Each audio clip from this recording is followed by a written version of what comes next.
سلام تخطط ناز channel كما يكنيخم لومي نخلنا تطغمنا أرستي حيزة غريبة زلخو ناي لوما أرست تمرتين بار كابزو حسابات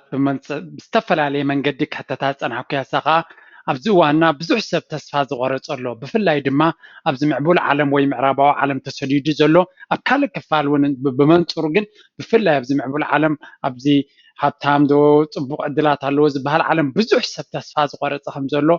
ኣነ እውን ብትዕዝብተይ ዝርዮ ግን ብዙሕ ግዜ ዝሕተቶ እዩ ስለዚ ናይ ሎሚ ቪድዮ ስለምንታይ እቲ ሳይኮሎጂ ናይ ተስፋ ምቑራፅ ካብ ዜሮ ዝመፀ ኣይኮነን ካበይ እዩ ዝብገስ ርኢ ቁፅር ኣቢልና ክንሪኦ ኢና መበገሲ ናይ ተስፋ ቁርፀት እንታይ እዩ እንታይ ግዜና ኣበይ ስለ ነጥፎ እዩ ከምኡ ዝመፀና ካበይ ዝመፅእ እዚ ከምዚ ዓይነት ፊሊንግ መበገሲኡ እንታይ እዩ ልዕሊ ኩሉ ድማ كمي جيرنا كنقطمون كنعوتلو نخل يعني خل دما انتاي ميلاتات كنكتل نخل نزنا قرات زي اب نفسنا انتلو كناليو كومو دما فليتنا نخالوت اب قننا اب تقعنا زلو حواتنا يعرقنا محازوتنا كنحجزلو نخل يناز بالكوا حانت بكا بزح ريسيرش زمتت فيديو ياموك سامودات انت تخطاتي لكم حدا قداسي تمرتي كتم حلال فلكم تخليامو هيا نابت تمرت نخيد امبار كم تقدم زبالكوا نايلو مارس تمرتنا how to overcome the feeling of failure تاي مالتي زي أنا بهوتي ولا حنت قم نجار يبلين ولا حنت استعود كوي يبلين وتقت هوتي ترجم يبلين هوتي نزبل أتحساسبة بخمي كنقط ما نخل بخمي كنسعر نخل ترى مرتي عقد كون سلازك قد من أبتن تعشبو أبتوش متهاونا قدم تي psychology ويتي سنة حساب كابيز مس انتهي ما بقسون رأي. So first of all, the psychology of feeling like a failure كابيز بقس كنرينا. The weight of feeling of a failure isn't caused by the failure itself, but by the personal perception of it. إتي ما بقسو تي هوتنا ترجم زي بهلاو ودقات كوينو تسمعنا ولا حنتقم نجار زي بنا كوينو تسمعنا سي كابتي زودقنايو ኣብ ሓደ ነገር ስለ ዝወደቕና ኣይኮነን ከም ዝመፀና እዚ እቲ ዝወደቕናሉ ንሕና ንህቦ ትንተና ኢና ዝወስደና ክንሪኦ ኢና እዚ ምክንያቱ እናተነጥቀ እናተዓበየ እናተኣከበ ዝፀንሐ እዩ እምበር እታ ሓንሳብ ዝወደቕናላ ኣብ ኩዕሶ ድዩ ኣብ ትምህርቲ ድዩ ኣብ ፈተና ድዩ ንሳ ኣይኮነትን ሂወተይ ትርጉም የብሉ ናብ ዝብል መንፈስ ዝወስደና ኣብ ውሽጥና ክትኣኻኸብ ፀንሐ በዛ ሓዳሽ ኣጋጣሚ ጌርና መደምደምታ ወይ ኣብዚ ትርጉም የብላን ሂወተይ ቁም ነገር የብሉን ሂወተይ ኣብ ዝብል መደምደምቲ ኣብፀሓና ይብለና ኣሎ you experience it when you're scrolling social media is the feeling ወይ ካዚ ስምዒት ኣብ ሂወትካ ትርጉም ዘይምህላዋ ወይ ንስኻ ወላ ሓንቲ ቁም ነገር ዘይብሉ ሂወት ከም ዘለካ ኮይኑ ዝስማዓካ ካበይ ይመፅተይና ንኣብነት ኣብ ሶሻል ሚድያ ኣብ ፌስቡክ ኣብ ቴሌፎንካ ኮይንካ ክትርኢ ከለካ እንታይ ትርኢ ሓደ ሰብ ሓድሽ ስራሕ ዝጀመረ ቫኬሽን ቀንዩ ዝመፀ ዝምርዖ ዘሎ ዝወለዱ በርዝደይ ዝገብሩ ዘለው ከምኡ እውን ምስ ኣፍቃሪቱ ፅቡቅ ስእሊ ዝተሳሃሉ ኣብ ሬስቶራንት ከይዶም ከለው እንታይ ማለት እዩ ፅቡቅ ናይ ዝተፈላለዩ ሰባት ክትሪኦ ከለካ እንታይ ትብል ንስኻኻ ኣነ ዳ እንታይ እየ ዝገብር ዘለኹ ስቂለ ድየ ትርጉም ዘይብሉ ሂወት እኳ እየ ዝነብር ዘለኹ ወላ ሓንቲ እኳ የብለይን ኣነ ኣይተምሃርኩ ዝምረቑ ትምህርቲ ክትርኢ ከለካ ስለዚ እዚ ስምዒታት እዚ እንታይ ይገብረካ ንዓና ኢንዳይሬክትሊ ይፀቕጠና ወላ ሓንቲ ከምዘይ ንገብር ዘለና ኣብ ሂወትና ንበፅሖ ነገር ከምዘይብልና እዚ ከምዚ ኢሉ እናሃለወ ተወሳኺ ድማ እንታይ የጋጥመና ንሓንቲ ንፈትዋ ጓል ድዩ ንፈትዋ ወዲ ምስ ብዙሕ ተስፋታት ጌርና ምስ ቀረብናዮም ሳቶም ከዓ ናይ ኣነስ ምሳኻ ክኸይድ ኣይደልን እየ ወይ ምሳኺ ክፅጋዕ ምሳኺ ክኸውን ኣይደልን እየ ዝብል ነቲ ሕቶና ክነፅግቦ ከለዉ ምስቲ ካልእ ኣወዳዲርና كلا انتاي بقودو مس انتاي ترجم على هيوتي اب زبل اقول زخونه وي غغوي وي زنبع زخونه اتحساسبان رديتن نبصح مالتيو تانا مودا تانطبي هيوتي ترجم يبلان زبل اتحساسبات تمصالنا اتاشعو زغاطمتنا جيجا ايكونت مزيا خنستوعلالنا اسا triggering point يبرا نتي ነገር كم عباي مبغسي ويكا كما عينت تحساسبا نخنبصح زبصحتنا نقبد علامبر اتي كما عينت سمعيت اوشتنا كتاخب سلصنحي مغنفال تا triggering point نبلا ناي مغنفال نطب معناته غنفيلو شعو كلا هيوتي ترجم يبلون زبل ካብቲ ቀደም ንእክቦ ዝነበርና ዝመፀንበር በታሽዑ ዘጋጥመትካ ፈተና ድዩ ጓል ነፂጋትካ ድዩ ኣብ ስራሕ ዘይሰለጠካ ስራሕ ዘይምቕባልካ ድዩ ገለ ወይ ኣብቲ ክትመሃሮ ዘለካ ትምህርቲ ዘይምርካብካ ንሱ ይኮነን እቲ ክትኣኻኽቦ ፀናሕካ ስምዒታትን ሓሳባትን ኢና ዘብፅሐካ እንታይ ጠንቂ ናይዚ ተስፋ ምቑራፅ ወይ ከዓ ኣብ ሂወተይስ ትርጉም የብሉን ቁም ነገር የብሉን ወላ ሓንቲ ዝበፅሖ የብለይን ዝብል ኣዝዩ ሓደገኛ ኣተሓሳስባሲ እንታይ ጠንቅናቱ ካበይ ዝብገስ ዝብል መጀመርያ ኣብዚ 21 ክፍለ ዘበን ወይ ኣብዚ ሕጂ ዘለና ሂወት ሓደ ካብቲ ኣዝዩ ግኑን ኮይኑ ዝረአ ዘሎ ሕማም እንታይ እዩ ዲፕሬሽን ዝበሃል ፀቕጢ ናይ ኣተሓሳስባ ወይ ጭንቀት ሓደ ካብቲ ጎሊሑ ዝረአ ዘሎ ብፍላይ ድማ ካብ ትሕቲ 30 ዓመት ወይ ካብዞም ቲኔጀርስ ዝበሃሉ ወይ ከዓ ያንግ ጀነሬሽን ካብ ለትሰይ ካብ 2000 ንድሕሪት ዘለው ቆልዑ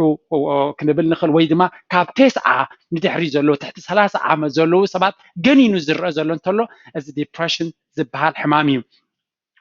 እቲ ቀንዲ ጠንቂ ናይዚ ዲፕሬሽን እንታይ ኢልዎም ኣብዚ ሕተትሉ ድማ lack of accomplishment እቲ ሰብ ኣብዚ ሕማም ዝወስዶ ዝኾነ ነገር ዘይምፍፃም ወይ ኣብ ዝኾነ ነገር ዘይምዕዋት ሓደ ኣገዳሲ ነገር ኣብ ሂወቶም ዘይምፍፃም ንኣብነት ኣብ ናትና ሕብረተሰብ ምልስ ኢልና ካብ ኤርትራ ተበጊሱ ንሱዳን ገለመለ በዝን ኢሉ ክመፅእ ከሎ ኩሉ ግዜ ኣብ ኣክሽን እዩ ዘሎ ኣብ ምዕቡል ዓለም ኣብ ኤውሮጳ ኣብ ኣሜሪካ ምስ በፅሐ ሽዑ እንታይ ይኸውን መብዛሕትኡ ስታግ ይኸውን እቲ ምንቅስቃስ ሞሽን ዝነበረ ጠጠው ይብል ስለዚ ብፍላይ ኣብ ኤውሮጳ ምፅእ ምስ በለ እቲ ሰብ ኩሉ ዘድልዮ መግቢ ድዩ ማይ ድዩ ስተ ድዩ መዕቆቢ ድዩ ኩሉ ነገር ይወሃቦ እቲ ሲስተም ብኸመይ ተሰሪዑ እንታይ ማለት እዩ ሰሪሑ ክረኽቦ ዝግብኦ ዝንቀሳቀሶ ዝነበረ ሕጂ ኩሉ ብጥርሑ ይመፅእ ኣሎ ስለዚ ሰብ እዚ ትርጉም ናይ ምንባር ክስእ ንኽእል ይቀልጢፉ ከነስተውዕል ክንክር ኣለና መግቢ ማይን ሰለስተ ወሃብና ሂወት ፅቡቅ ኣሎ ማለት ኣይኮነን ኖ ተፈጥሮና ንሕና ፅዒርና ኢና ክንነብር ዘለና ኮሚዩቲ ሓንጎልና ዲዛይን ናቱ ሰሪሑ ከምብረና ከም ዘሎ ኣካላትና ሓንጎልና ጥራይ ዘይኮነ ኣካላትና እውን ክንቀሳቀስን ክሰርሕን ኣለዎ እዚ እንድሕር ጎዲሉ ሓንጎልና ኣካላትና እቲ ዝግብኦ ስለ ዝጎድሎ ዘሎ ፀቕጢ ይፈጥረሉ እዩ ስለዚ ኣብ ሂወትና ዝኾነ ይኹን ነገር ዘይምዕዋት ዘይምስራሕ ዘይምዕያይ ከምኡ ድማ ምክንያቱ ክንሰርሕ ከለና ትርጉም ናይ ምንባርና ኣብኡ ኢና ንረኽቦ እዚ ድማ እዚ ዘይምዕያይ ወይ ኣክቲቭሊ ኣብ ሂወት ዘይምውሳእ እዩ ሓደ ናይቲ ጭንቀት መበገሲ መብዛሕትና ኣብ ሂወትና ውሽጥና ኣለና ሕልምታት ናይ ገሊኦም ሕልሚ ናቶም ቢዝነስ ክገብሩ ናይ ካልኦት ሕልሚ ጸሓፍትን ደረስትን ክኾኑ ዜማታት ሙዚቃን ክሰርሑ ናይ ካልኦት ድማ ቋንቋታት ክኸሉ ዝተፈላለየ ቋንቋ ተማሂርና ክንክእል ከምኡውን ኣካላትና ሓደ ስሩዕ ኣብ ርእስና ዘሎ ስእሊ ከምኡ ዓይነት ቅርፂ ኣካላት ክህልወና እዚ ኩሉ ነገራት ግን እንታይ ዝደሊ መዓልታዊ ስራሕን ምንቅስቃስን ኩሉ ግዜ ከይተስፋ ከይቆረፅካ እዮ የድልዮ ንሕና ንደልዮ ዘለና ሓንቲ ከይገበርና እቲ ሕልምታትና ክረም ኣብ ሂወት ግን ከምኡ ይኮነን ብስራሕን ብድኻምን እዩ ዝብፃሕ ስለዚ እዚ ኣብቲ ምዕቡል ዓለም ኣብ ኤርትራ ንኣብነት ተመሊስና ወይ ኣብ ኣፍሪካ ክንሪኦ ከለና እንተዘይሰሪሕካ ሊትራሊ ወይ ከዓ ቃል ብቃሉ ክትመውት ትኽእል ኢኻ ምናልባት ቁርብትለይ ስድራኻ ንዝተወሰነ ግዜ ክሕግዙካ ክእሉ ከይሰረሐ ክነብር ዝኽእል ሰብ ግን የለን ኣብ ምዕቡል ዓለም ብዙሕ ሰብ ኣሎ ኣብ ሲስተም ናበለ ክነብር ዝኽእል እቲ ምንባር ግን ትርጉም ክህልዎ ገለ ነገር ጌርካ ትርጉም ናይ ምንባር ተዘይወሲኽካ መግቢ ማይን ጥራይ ከምብረካ ይክእልን እዚኣ ክንፈልጥ ኣለና ሰብ ብመግብን ማይን ብመዕቆብን ጥራይ ክነብር ኣይክእልን እዚ ኸ ንሪኦ ኣለና ብተደጋጋሚ ኣብዚ ምዕቡል ዓለም ብፍላይ ኣብ ኤውሮጳ ሰብ መብዛሕትኡ እቲ ዝብላዕን ዝስተን ኣይስእን እዩ እንታይ ይስእን ትርጉም ዘለዎ ሂወት ንሂወቱ ዘንቀሳቀሳ መንፈስ እዩ ዝስእን እምበር ዝብላዕ ስኢኑ ጠምዩ ዝሞተ ሰብ የለን ኣብዚ መብዛሕትኡ እኹል ትሩፍ ዝብላዕን ዝስተን ከለዎ እዩ ዝሓምም ዘሎ ስለዚ እንታይ እዩ ሓንጎልና እንድሕሪ ሓደ እዮ ወዲእና ኩሉ ግዜ ሓደ ፅቡቅ ፊሊንግ ክስማዓና ሓደ ሆርሞን ይነዝሕ ዶፓሚን ይብልዎ እዚ ሆርሞን እዚ ንክንረኽቦ እንተኮይና እዮ ክንፍፅም ኣለና ዝኾነ እዮ ከይፈፀምና እዚ ሆርሞን እዚ ኣይንረኽቦን ኢና ስለዚ ነዚ ሆርሞን ቀደም ብስራሕ ንረኽቦ ነርና ሕጂ ግን ኣብ ሶሻል ሚድያ ዝተፈላለየ ፖስት ብምግባር ወይ ቪድዮ ጌም ተፃዊትካ ብምስዓር ሓደ ነገር ዝፈፀምካ ይመስለካ ኣብ ሓንጎልካ ግን በዚ ጥበር ናይ ሓንጎልካ ገለ ክፋል ናይ ሓንጎልካ ኖ ሓደ ኣገዳሲ ስራሕ ክትሰርሕ የፅበየካ ዘለኹ ይብለና እምበኣር እዚ ናይ ትርጉም ምስኣን ኣብ ሂወት ብኸመይ ይንፀባረቕ እንታይ ዓይነት ብኸመይ ኢና ነንፀባርቆ ወይ ሓደ ሰብ ከም ዝተጥቅዑ ዘሎ ብኸመይ ከንፀባርቆ ወይ ማኒፌስት ይገብሮ so the smallest and the most common manifestation is sadness and depression ስለዚ እቲ ቀንዲ ኣብ ሂወት ዕጋበት ዘይምህላው ወይ ሂወትካ ትርጉም ዘይምህላው ብምንታይ ይንፀባረቕ ክንብል ከለና ቀዳማይ ዘይሕጉሳት ብምዃን ካልኣይ ድማ ዲፕሬሽን ፀቕጢ ኣብ ሂወትና ወይ ጭንቀት ምህላው بزوم كلته زيادة كرئي خل كما يسمعنا we feel like weak دخومات كمزي نعشت ويدققتي كم دما inadequate بقعة زي بلنا كمون feel like we should just stop wasting our time دقنا دما جزية نتفق زلنا من بارناسي جزية متفع أمبر ترجم زي بلو كوينو كسمعنا يخل كال عينت من تبارقنا هيز أجمع كانتايو نعبرنا حارن تايبلو learned helplessness ويكا ولا حنت تسفى زي بلو من الله ويكا نعبرنا حدث بتتجاجم تسقط حمق نجار تجيرولكا نسخة قتلوت أو زي تغل نحرقين كان تفلت كان تيتخون تسفى تغر سيمبل تسفى تغر شو أنت تغون ولا حنت ترجو يبلو نعقات منبار سلا منبار تنبر مهنياتو كتيرو قتلوتو عي تغلنيها بزح جزء زهجي كنتاتنا عدنا كنريا خلنا عب كم زمان فسيز وصلنا ناب helplessness تايمالتيو نتزلو كنتات كنكيرو قليل يكونن حدا بنفسي حدا سب نفسه يتيو أنا قيري كنيا سلازي ساقطس لزقبرلو تسفى مقرات يوزدك مالتيو زخا كنستعملو لنا كالاي تايبلو والله imposter syndrome بلو زخا تايو كل تزلكا بهوسي زي قبعك كل زلكاسي فيك بقى بجيجا متيكا زلو تزلكا درجات اسرح ديو يودي كل شيء بجيجا زي قبعك خوينو يسمعك سلازي قبعك انجوي كتقبرون اي تدلنيها تسكفكاو مالتي زون حدا كاد مانيفستيشن ويكا من صبراق ناي تسفى مقراص اب هيوتيو سالساي دما glorified victimhood نتي victim نابنت حدا سبسي قداي ناي زخون انت خوينو نتي قداي مخانو كم عاب نجر نعط راي كجلص يفتن كندك هابت قداي كوين وزلخ وز حسب نتي قداي مخانو كم حدا عبي ستور غيرو نعوك نجر كفتن كله الزون حدا من صبارقي نايتي تسفى مقراص اب هيوتيو بزح نجر تزارينا لنا حج كمي غيرنا نز منفس زي نزرخص منفس زي كاب هيوتنا كاب هيوت احواتنا كاب كبابينا ناليو number 1 كنردا زلنا we are our body and our mind نحناسي دمرناي رأسنا أكالاتنا نينا ناي رأسنا ترايبلي اللقون رأسنا قداسي يجن لك كم رأسنا دم أكالاتنا دم قداسي سلازي أبت نورمال هيوت أبير تراوي أب أفريقيا خنريا خلنا مبجحت جزء نسرح ندكم ننقصاقس نابت نخيل اتمنقصاقس مسنا رأس سرح تواسي ينتهي قبرنا ترجم زلوا هيوتي بنانيرو أما قبل عالم جن سرحكا منالبات تنقصاقس يبلو خون أوفيس خون سلازي مبجحت جزء على الكمبيوتر كه صرحت والبرسخة كاوخي ديل كاب مكينة خالي بترينجر كجزء خاتمت كم جير كانيش تجير كسلازي أكلات كاين قصاقس يرسخة ترى يسرح زلوا تلفزيون تلفون كل زي نحنقول كذا انقصاقس برنا أكلات كاين قصاقس سلازي أكلات كان حنقول كان بحر انت زي تنقصاقس دما حجوس تتكون أي تغنيها سلازي انت نجبر لنا سبورت من قصاقس كان زوتر كنكر علنا مغنياتو تليفون تلفزيون كنرخلنا بزح حبريتنا برسنا نتلنا كم دما أكلاتنا معريون تزي تنقصاقسو تحجوس يورد كنرهبو عين خلنينا كالاي thoughts and words are powerful حساباتنا قالاتنا بتاع قدستيو بتاع حبحيل اللون نفسنا ولا نتحتنا يلنا كلا أنا داس إلى ندي ولا حنتكم زيكم نطرعين بالنهارقينا حنقولنا نتنو بلو زلنا قالات وسيدو ولا نتفر ولا وازا نبلا لنا نبلو كم حق غيرو نعو كان صبارقلنا يجمر سلازي كل جزء أبهلنا لمود ديو نفسخنا تحتك نفسخك تحت يبلك نسب أخبر قل نفسخة أمانة هنا تحت التقالات نتقوم لهم دما كلا أنت لنا هنا هذا ساكتينا قال أنت عرفك أوكي حنقول كها تينكيو ساكتي خا خبلك الجمر مسجزية سلازي كان استوعلا لنا حنت عباي مغرناي لو سوت بهالنا انتهونا تشاينا فيلسوفر انتهيب لنا لهم حساباتك استوعلا لهم مغنياتو حساباتك على كام سخون اتهم قالات كانت تستوعل كالهم قس نابلو تكباراتك خاب قالات كايزمت شللتنت اب قالات تلوكا شللتنت اب تكبارات يحلف ات شللتنت ناي تكباراتك دما لمدي خنكا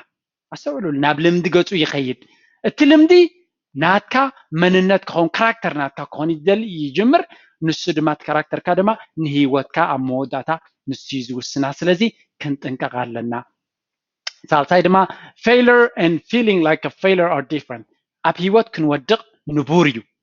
هيوتي ترجم يبلا مبال ግን مسو زتحازو يبلون كل سبب هيوتو يودقيو اتي موداكا ግን اب هيوتكا ودق هيوت تسفا زيبل هيوت ማለት አይኮነን ክንፈል የለና ካልኦት ኣገደስቲ ልምድታት ኣብዚ ሕማም እዚ ወይ ካብዚ ሽግር ከውፁና ዝኽእሉ ቀዳማይ ዝጥቀስ ኣብዚ ሶሻል ሚድያ ምጉዳሕ ሶሻል ሚድያ ኩሉ ግዜ ሓደገኛ ፀገም እዩ ምክንያቱ ሶሻል ሚድያ እንታይ ይገብረካ ሓንቲ ነገር ፖስት ምስ ገበርካ ብዙሓት ሰባት ላይክን ሸር ተገይሮማ ኣብ ሓንጎልና እንታይ ይነዝሕ ሓደ ጉድ ፊሊንግ ዝበሃል ሆርሞን ዶፓሚን ዝበሃል ልክዕ ከም ስፖርት ጌርና ንረኽቦ ዓይነት ንዑ ይገብረልና እንታይ ይገብረና ሓደ ዓብ ነገር ዝፈፀምና ይመስለና ግን ናቲንግ ኣይፈፀምናን ፖስት ምግባር is nothing እዚ ቪድዮ እዚ ፖስት ክገብር ከለኹ ፅቡቅ ክስማዓኒ ከሎ የስ እዚ ስራሕ እዩ ኖርማል ስእሊ ይኮነን እዚ ወይ ከዓ እዚ ብዙሕ ግዜ ሰሪሐ ዘውፃእ ወይ ስለዚ ሰባት ክልወጡሉ ከሎ ሓጎስ ይፈጥረለይ እን ቅቡል ሓጎስ ድማ እዩ ግን ሓደ ስእሊ ሕልፍ ክትብል ከለኻ ስለ ዘውረድካ ወይ ፖስት ስለ ዝገበርካ ሓንፃር ዘይገበርካሉ መዓብ ሰባት ላይክ ስለ ዝገበርዎ so there is no value in it ስለዚ ክንጥንቀቕ ኣለና there is no value in it ነጣር ነፍስና ሓንጎልና ብጌጋ እቲ ናይ ሓጎስ ስምዒት ይባና ግን ድሕሪ ቁርብ ትለይ ኣብ ሪያሊቲ ወላ ሓንቲ የብልና ናብ ሂወትና እንሱ ድማ ስትረስ ይገብረና ክንጥንቀቕ ኣለና ስለዚ እንታይ እዩ እቲ ምኽሪ ኣብ ኢንስታግራም ዲ ኣብ ፌስቡክ ዲ ከነጥፍኦ ንኽእል ግዜ ሊሚት ክንገብሮ ኣለና ክንሓፅሮ ክንክእል ኣለና ኣብ ዩቱብ ዲ ኣብ ካልእ ሶሻል ሚድያ ሰዓት የኸጥፍ ኣብዚኣ ሰዓት እንታይ ክጥቀም ኣለኒ ግን ክፈልጥ ኣለኒ ምክንያቱ ሙሉእ መዓልቲ እንድሕር ኮንካ ንኽትጥቀም እውን ብመደብ ኣይትኸይድን ኢኻ ካልኣይቲ ነጥቢ ኣገዳሲት ድማ ፊክስ ዮር ስሊፕ and eat healthy ድቃስና ስሩዕ ክኸውን ኣሎ ካብ 7 ክሳብ 8 ሰዓታት ብስሩዕ ክንድቅስ ክንክእል ኣለና ኩል ድቃስ ክንረክብ ክንክእል ኣለና ከምኡ ድማ እኹል ዝኾነ ወይ ከዓ እኹል መኣዛታት ዘለዎ ምግቢ ክንበልዕ ኣለና ምክንያቱ እዚ ሓንጎልና ካብቲ ኩሉ ንበልዖ 20% ናይቲ ትሕዝቶ ፅቡቅ ናብ ሓንጎልና እዩ ዝኸይድ ስለዚ ፅቡቅ ትሕዝቶ ተዘይብናዮ ጥቕሚ የብሉን ብግቡእ ክሰርሕ ኣይክእልን ይስርሑ ከምኡ ድማ accomplish something every day እዚኣ ሞ ብጣዕሚ እየ ዝፈትዋ መዓልታዊ ንእሽተይ ነገር ክንፍፅም ክንክእል ኣለና ኣነ ንኣብነት እዛ ቪድዮ ሓንቲ part of my accomplishment every day ቪድዮ ክቅርብ ከለኹ መዓልታዊ ይገብር ነይን ክገብር ከለኹ መዓልታዊ ሓደ ነገር ፈፂመ ስለ ዘለኹ ሓንጎለይ ናይ ሓጎስ ሆርሞን ይበኒ which is good ምክንያቱ እዚ ቪድዮ እዚ ናተይ ኖርማል ንፋን ኣይኮንኩን ሰርሖ ዘለኹ ወይ መዘናግዒ ይኮነን እዚ ሂወት ሰብ ክልውጥ ዝኽእል እዩ ብርግፅ እየ ዝብል ዘለኹ ተኸታተሉ ዝከታተሉ ነዚ ትምህርቲ እዚ ሂወቱ ክልወጥ ከም ዝኽእል ርግፀኛ እየ ምክንያቱ ናይ ክንደይ ክኢላታትን ናይ ክንደይ ፈላጣትን ፍልጠት እዩ ካብ ዝተፈላለየ መንገዲ ኣምፅየ ዝቕርቦ ዘለኹ ስለዚ ነዚ ዝርእሲ ኣብ ሂወቱ ለውጢ ንክገብር ናይ ግድን ምዃኑ ክፈልጥ ክኽእል ኣለዎ ስለዚ ሓደ ነገር ኣብ ሂወትና መዓልታዊ ክንፍፅም ከለና ሓንጎልና እዮ ስለ ትፍፅም ዘላ ኩሉ ግዜ ኩርዓት ይስምዖ እዚ ኩርዓት እዚ እናተደመረ ከይድ ከለካ ሂወትና ትርጉም እናሃለዎ ኣብ ሂወትና ድማ ሓጎስን ኩርዓትን እናተሰማዓና ይኸይድ ማለት